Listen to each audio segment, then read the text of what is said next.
सरकार के खिलाफ मोर्चा खोल दिया है। हमने बिल्कुल सरकार के खिलाफ खोला तो नहीं है, पर अगर अभी जेसीसी की मीटिंग, जैसे हमें कल आश्वासन दिया कि हम जेसीसी की मीटिंग करने जा रहे हैं, अगर उसमें हमारा कोई मुद्दा हल नहीं होता है तो डेफिनेटली है कि हम सरकार के खिलाफ काम करेंगे।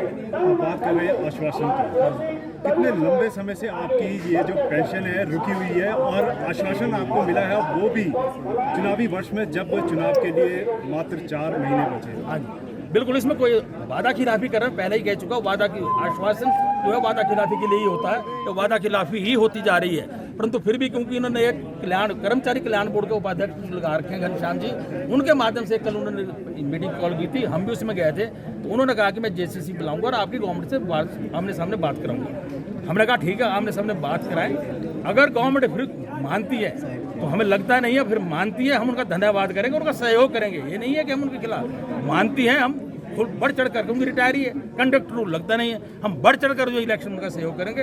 हाँ, अपितु अगर उन्होंने माना नहीं हमारे खिलाफ, हमारी डिमांड को नहीं माना, क्योंकि बहुत साल हो गए, अब लाइफ है कितनी, रिटायरीज के पास 60, 65, 70 साल के हैं, कितनी लाइफ जीनी है, तो बिल्कुल खुल के जो है हम सड़कों पे आएंगे और उनके खिलाफ काम करेंगे। बात की जाए कि आपने ये भी कहा अभी अपने भाषण में कि सरकार ने आपको लिख कर दिया था कि वो आपकी पेंशन बहाल करेंगे, दृष्टि पत्र में दिया था। 2007 और 17, एक नहीं दो बार, दोनों बार 7 में बिल्कुल क्लियर कर, निगम बोर्ड और निकायों के जितने भी कर्मचारी बैलेंस रहते हैं, सरकार आते ही हमारे इनको जो पेंशन बहाल कर दी जाएगी। 2017 के दृष्टि पत्र में लिखा कि हमारी सरकार आते ही कमेटी का गठन करके इसको बहाल करेगी, परंतु आपके सामने है कि 7 से लेकर अभी तक 15 साल का बहुत लंबा एक जो है पीरियड होता है, इन्होंने कोई कार्रवाई नहीं की। बहाना कोर्ट केस कर लिया जाता है। हम कोर्ट केस में कल भी मैंने उनको कहा था, कोर्ट ये नहीं कहते कि आउट ऑफ कोर्ट आप सेटलमेंट नहीं करो, कोर्ट थोड़ा जाता है लड़ने आओ कोर्ट में। हमने कहा नोटिफिकेशन को बहाल कर दो, तो आप कोर्ट केस ऑटोमेटिक खत्म हो जाएगा। लिख के हम 2 लाइनें देते कि आप नोटिफिकेशन बहाल कर दो, कल हम कोर्ट को वापस ले लेंगे।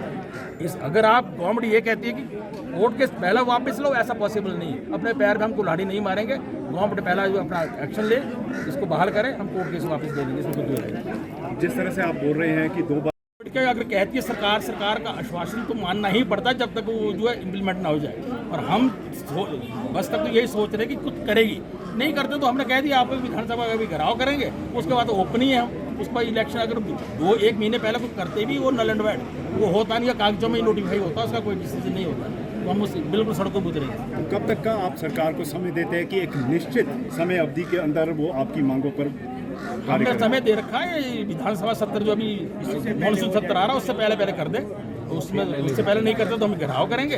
15 अगस्त तक भी ही कर देते हैं, क्योंकि 15 अगस्त को घोषणा करती है सरकार, तो अदरवाइज उसके बाद तो फिर और कोई चारा हमारे पास है नहीं, फिर उसके बाद क्या करेंगे सर। आज आप ज्ञापन भी सौंपने जा रहे हैं? हाँ, क्योंकि सरकार जब कोई प्रदेश सरकार अपने काम करने में फेल होती है, तब ही एक डेमोक्रेसी में सिस्टम बना है कि वो जो है भारत की जो एक तो खुद कहते हैं कि डबल इंजन की सरकार है, इन्हीं की सरकार सेंटर में कार्य कर रही है।